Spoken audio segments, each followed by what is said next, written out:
Hola a todos, ¿cómo están? Espero que estén muy bien.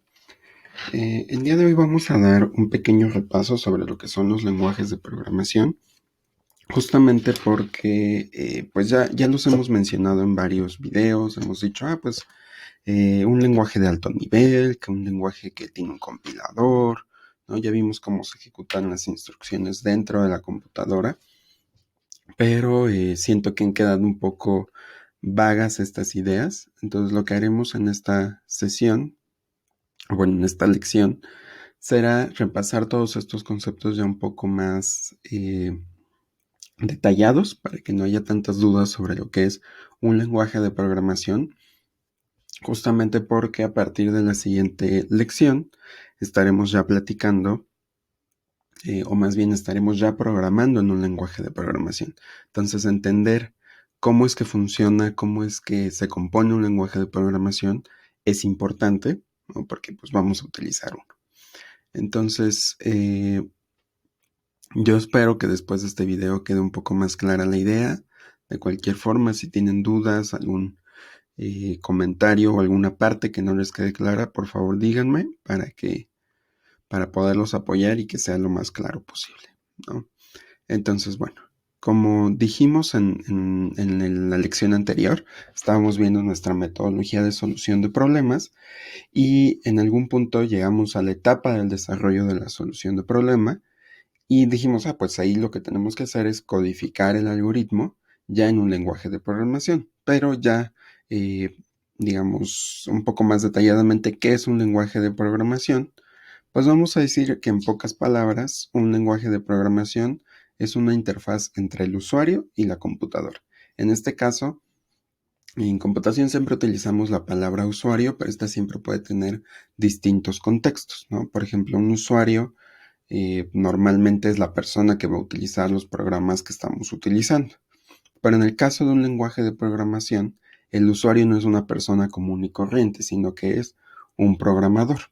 Ajá. Entonces es una interfaz, es como el intermediario entre nosotros y la computadora para podernos comunicar con ella, ¿no? Entonces, ¿qué es lo que puedo hacer o escribir en estos lenguajes de programación? Pues justamente vamos a expresar las instrucciones que queremos que la computadora ejecute, ¿no?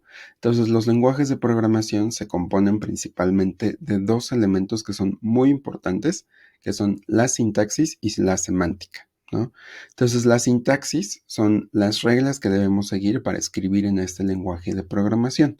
Haciendo una analogía con un lenguaje de la vida cotidiana, como el español, pues cuando nosotros escribimos, sabemos que tenemos que colocar ciertos signos de puntuación de acuerdo a ciertas reglas, ¿no? Por ejemplo, eh, en, en algunas ocasiones tenemos que poner un punto, en alguna ocasión 2 puntos, y va a depender de lo que queramos expresar, ¿no? Y por otro lado, tenemos a la semántica, que es el significado que le estamos dando a lo que se escribió en el lenguaje, ¿no?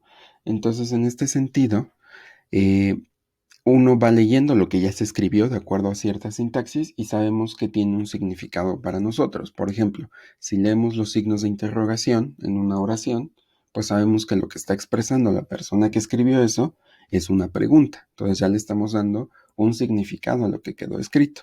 En el caso de los lenguajes de programación, la semántica pues la dará la computadora. Es decir, yo pongo una instrucción, la computadora la lee y dice, mira, me está pidiendo que haga esto y pues lo ejecuta, ¿no? Entonces, la sintaxis la proveemos nosotros y la semántica la computadora, aunque nosotros también entendemos qué debería pasar semánticamente hablando, ¿no?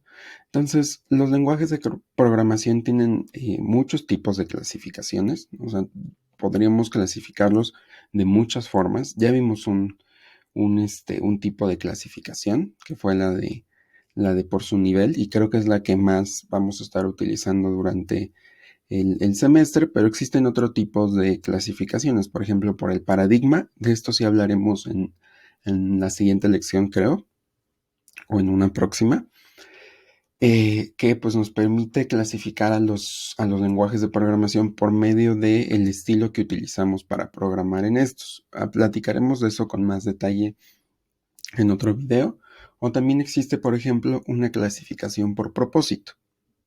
no todos los lenguajes de programación nos permiten hacer las mismas cosas, ¿no? Por ejemplo, el caso de R, que es un lenguaje de programación diseñado específicamente para tareas de estadística, por ejemplo, ¿no? O el caso de Prolog, que está diseñado para problemas lógicos, por ejemplo. Entonces hay muchos lenguajes de programación de este estilo, aunque en los últimos años pues ha habido lenguajes o en general casi todos los lenguajes son de lo que se llama como propósito general, es decir, que nos permiten resolver prácticamente cualquier variedad de problemas, como es el caso de C, que es el lenguaje que vamos a utilizar. Entonces, así como estas clasificaciones que les estoy explicando ahorita, existen muchas, ¿no? Podríamos listar muchas otras, pero pues esto se estudia con más detalle en los cursos de lenguajes de programación. Entonces, la clasificación que vamos a estudiar pues comúnmente nosotros es la clasificación por nivel, ¿no? Donde decíamos, pues mira, tenemos los lenguajes de máquina, tenemos los lenguajes de bajo nivel, tenemos los lenguajes de alto nivel, por ejemplo, ¿no? Entonces, esta clasificación es llamada clasificación por nivel de abstracción, que nos indica qué tan cercano es un lenguaje a la arquitectura de la computadora, ¿no? Ya habíamos estudiado los lenguajes de máquina muy brevemente, decíamos que eran puros ceros y unos y que cada bloque representa pues ciertas instrucciones que la computadora tiene que ejecutar. Algunas nos dan el código que tiene que detectar la unidad de control y ejecutar, ¿no? Algunas nos dan pues los parámetros que recibe esa instrucción, ¿no? Por ejemplo, veíamos ejemplos de calcular área de triángulos y cosas por el estilo. Entonces esos bloques representan los números que se están almacenando también en memoria, ¿no? Entonces también platicamos de los lenguajes de bajo nivel, ¿no? Por ejemplo, los ensambladores, decíamos que pues dependían un poco de la arquitectura de la computadora. Entonces vemos aquí una imagen que nos habla justamente de los lenguajes de alto nivel. Está en inglés, pero creo que es bastante clara. Nos muestra que los lenguajes de bajo nivel pues son más cercanos al lenguaje de la computadora. Mientras más bajo el nivel, mucho mejor lo va a entender la computadora, ¿no? Aquí vemos que pues todo está escrito con ceros y unos y aquí la imagen nos está diciendo que el tiempo de procesamiento es mucho más rápido, ¿no? Justamente porque como la computadora entiende perfectamente este lenguaje, pues lo va a ejecutar todo a un nivel mucho más rápido. Y por el otro lado tenemos a los lenguajes de alto nivel que vemos que tienen una sintaxis mucho más amigable para nosotros. Digo, a lo mejor y no todos sabemos inglés, pero conforme vayamos aprendiendo a programar, le iremos dando algunos significados a lo que está aquí escrito. Veremos qué significa escribir if, qué significa escribir else, ¿no? Pero pues son justamente palabras en un lenguaje humano, por decirlo de alguna forma, y la desventaja principal, ahorita veremos otras, es que el tiempo de procesamiento pues es mucho más lento, justamente porque tenemos que pasar por fases de traducción, ¿no? Todos los lenguajes de alto nivel son los más utilizados por los programadores y justamente esto ocurre porque están diseñados para que los programas o más bien para que las personas escriban y entiendan los programas de un modo mucho más fácil, ¿no? Que los lenguajes de máquina, por ejemplo, o los ensambladores, ¿no? Otra razón es que un programa escrito en un lenguaje de alto nivel es justamente independiente de la máquina, ¿no? Esto es, las instrucciones del programa de la computadora no dependen de una computadora en particular, es decir, mi programa lo puedo ejecutar en una HP, en una Sony, en una Toshiba o alguna marca que conozcan de computadoras, sin importar que pues no tengan el mismo procesador, por ejemplo, ¿no? Entonces eso es bastante útil y entonces en consecuencia los programas escritos en lenguajes de alto nivel se dice que son portables o transportables, ¿no? Esto significa que pues tenemos la posibilidad de poderlos ejecutarlos con mucha o muy poca modificación y diferentes tipos de computadora, ¿no? Al contrario de los programas en lenguaje máquina o en ensamblador que solo los podemos ejecutar en un determinado tipo de computadora, ¿no? Entonces, ¿qué ventajas tenemos ya un poco más en particular de utilizar lenguajes de alto nivel? Pues, por ejemplo, el tiempo de formación de los programadores es relativamente corto comparado con otros lenguajes. Es mucho más fácil aprender un lenguaje de alto nivel que un ensamblador, por ejemplo, ¿no? Y vemos que, por ejemplo, aquí en este curso, que son poco menos de 6 meses, como 4, eh, les vamos a mostrar las bases para que ustedes aprendan a programar. Por supuesto, no los vamos a convertir en los mejores programadores de la noche a la mañana, pero las bases que les presentamos en este curso son suficientes para que ustedes puedan ir ganando experiencia poco a poco en distintos lenguajes de programación. Y la formación es mucho más rápida. A diferencia de un ensamblador en el que uno tiene que estar recordando qué dirección de memoria hay que modificar, dónde está almacenado todo, cómo recuperarlo, no pasarme de ciertas regiones de la memoria que están reservadas, entre muchos otros conceptos que hacen que el aprendizaje sea un poco más lento, ¿no? Por otro lado, la escritura de los programas, pues justamente se basa en lenguajes que tienen reglas sintácticas similares a los lenguajes humanos. Ya vimos el ejemplo. En general, los lenguajes de programación utilizan el inglés justamente porque es un lenguaje que, digamos, bueno, un idioma, ¿no? Que entendemos todos de manera simple. Digo, sé que no todo el mundo sabe inglés, pero la idea pues es que poco a poco vayan aprendiendo. También es uno de los objetivos al tener una licenciatura, es importante que dominemos el inglés, porque pues todo el material, todo el conocimiento que se expresa en el mundo, eh, pues está en inglés, ¿no? Entonces es importante saberlo, y pues justamente por eso se escogió este idioma. Bueno, también porque los primeros lenguajes fueron desarrollados en Estados Unidos, entonces pues bueno, ¿no? Pero creo que es un buen lenguaje para escribir programas, ¿no? Por supuesto, se puede hacer un lenguaje de programación en español, ¿no? No, nadie lo prohíbe, pero lo limitaríamos a una región específica del mundo donde se puedan escribir programas. Digo, así como nosotros aprendemos inglés, también alguien podría aprender español. No está, digamos, restringido, ¿no? Entonces, otra de las principales ventajas es justamente que los nombres de las instrucciones son más claros, ¿no? Por ejemplo, tenemos instrucciones como print. Si uno lee print, pues es obvio que haciendo una traducción al español, lo que le estamos diciendo a la computadora es imprime tal cosa.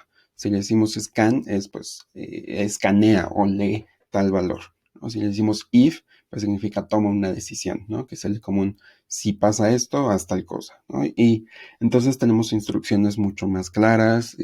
Veremos, por supuesto, estas instrucciones en el curso, pero la idea es que vean que pues son comandos un poco más simples que, por ejemplo, los que vimos cuando nos inventamos nuestro lenguaje ensamblador, ¿no? Las modificaciones a los programas son mucho más fáciles, al ser mucho más amigable con el usuario, que es el programador, pues es mucho más fácil modificar un programa porque no tenemos que estarnos preocupando tanto por qué ocurre internamente, ¿no? La reducción del costo de programas es mucho más clara, ¿no? Porque es mucho más rápido desarrollar un software. Y lo que ya les había comentado, pues la transportabilidad, ¿no? Pero por supuesto, pues no todo es amor y felicidad, sino que también tenemos ciertas desventajas, ¿no? Por ejemplo, el incremento en el tiempo que se necesita, justamente por las diferentes traducciones que tenemos que hacer al programa fuente hasta llegar al código máquina, pues sí es muy tardado dependiendo del programa que estemos escribiendo, ¿no? No se aprovechan los recursos internos de la máquina, que se explotan mucho mejor en los lenguajes máquina y ensambladores. Es decir, pues justamente decimos, pues ve a tal dirección de memoria y haz tal cosa que no se puede hacer. Digo, en algunos lenguajes sí, pero no tan directamente como lo haríamos en un ensamblador o en un lenguaje de máquina, por ejemplo, ¿no? Aumento de la ocupación en memoria, ¿no? Justamente porque pues es un poco más, ¿cómo se dice? Un poco más costoso justo la traducción y demás, entonces estamos ocupando mucha más memoria. El tiempo de ejecución también es mucho más alto, nuevamente por esta parte de la traducción. Entonces, si en algún punto les dicen quiero un programa rapidísimo y que nadie le gane, pues sería mucho más idóneo hacerlo en un lenguaje de bajo nivel. Por supuesto, nos tardaríamos más desarrollándolo y haciéndole modificaciones, ¿no? Pero de que se puede, se puede. Y al igual que pasa con los lenguajes ensambladores, los programas fuente tienen que ser traducidos por los traductores, que son los compiladores e intérpretes. Entonces no es nada más escribo en el lenguaje y ya funciona, sino que lo tengo que traducir. Entonces, vamos a ver algunos ejemplos de este tipo de lenguajes, pero primero quisiera describir los tipos de traductores. Ya hemos explicado esto en algún punto, pero quiero que quede perfectamente claro. Entonces, habíamos dicho que los traductores de lenguaje son programas que traducen a su vez los programas fuentes escritos en un lenguaje de alto nivel y lo pasan a código de máquina, ¿no? Entonces vimos en general dos tipos de traductores. Por un lado tenemos a los intérpretes y por otro lado tenemos a los compiladores, ¿no? Entonces habíamos dicho que un intérprete es un traductor que toma un programa fuente y lo va ejecutando línea por línea, ¿no? Es decir, voy viendo una instrucción, la ejecuto, la computadora hace algo, leo la siguiente instrucción, la ejecuto, el programa hace algo y así sucesivamente, ¿no? Entonces vamos a decir que un lenguaje de programación que se traduce mediante intérpretes se denomina lenguaje interpretado, ¿no? Entonces, por ejemplo, aquí les puse algunos lenguajes de programación interpretados, por ejemplo, Python, Ruby, Prolog, Haskell, Racket, ¿no? Que son algunos lenguajes que se utilizan mucho hoy en día. Digo, Racket casi no, se utiliza más para diseñar lenguajes de programación. Y Haskell, aunque sí tiene bastantes aplicaciones, pues como que el mundo no lo utiliza mucho, ¿no? Pero sí, al menos en el ámbito académico, tiene muchos usos y poco a poco como que la gente le ha empezado a gustar, ¿no? Entonces espero que en algún punto escuchen Haskell y lo aprendan. Compiladores, pues habíamos dicho que son programas, al igual que los intérpretes, que lo que hacen son traducir los programas fuentes escritos en un lenguaje de alto nivel y lo pasan, por ejemplo, a un lenguaje de máquina o a un lenguaje ensamblador, dependiendo del lenguaje de programación del compilador que esté escrito, ¿no? En general lo que hacen es tomar un código y transformarlo a otro lenguaje para facilitar su ejecución, ¿no? Y pues al igual que a los intérpretes, ¿no? Un lenguaje que se traduce mediante compiladores se denomina lenguaje compilado. Y aquí les estoy poniendo algunos ejemplos, ¿no? Por ejemplo, C, que es el lenguaje que vamos a aprender, es compilado, C++, Java, y aquí les puse el caso de Haskell porque justamente lo podemos traducir de dos formas, tanto de forma interpretada como compilada, y eso es algo que muchos lenguajes han estado haciendo en los últimos años también. C# es otro ejemplo de lenguaje compilado. Entonces aquí vemos en el diagrama que tomamos el programa fuente, lo pasamos al compilador y puede ser que lleguemos a un código ensamblador y de ahí nos genera otra vez otro código ensamblador y de ahí nos genera un código máquina y de ahí nos genere otro lenguaje, ¿no? Entonces los compiladores, en pocas palabras, van transformando el código en distintos lenguajes hasta que en algún punto llegamos a un lenguaje que ya se puede ejecutar. Entonces, lo que hacen muchos lenguajes, por ejemplo, es que traducen a C. Como C fue de los primeros en compiladores en hacerse, pues dicen, pues C ya sabe hacer todo eso, pues mejor traduzco mi código a C y ya que C se encargue de ejecutarlo, ¿no? Entonces, no todos los compiladores traducen de esta forma, justamente va a depender del lenguaje. Cada compilador decide a qué lenguaje traducirse y qué es más fácil para él, ¿sale? Entonces, esta lección fue muy corta, pero espero que ya quede un poco más claro cómo es que funcionan los lenguajes de programación, qué es un lenguaje de programación y pues en las siguientes lecciones comenzaremos a platicar sobre el lenguaje de programación C. Cualquier duda, pregunta, ya saben, en el Classroom o en el video. Se cuidan. Bye.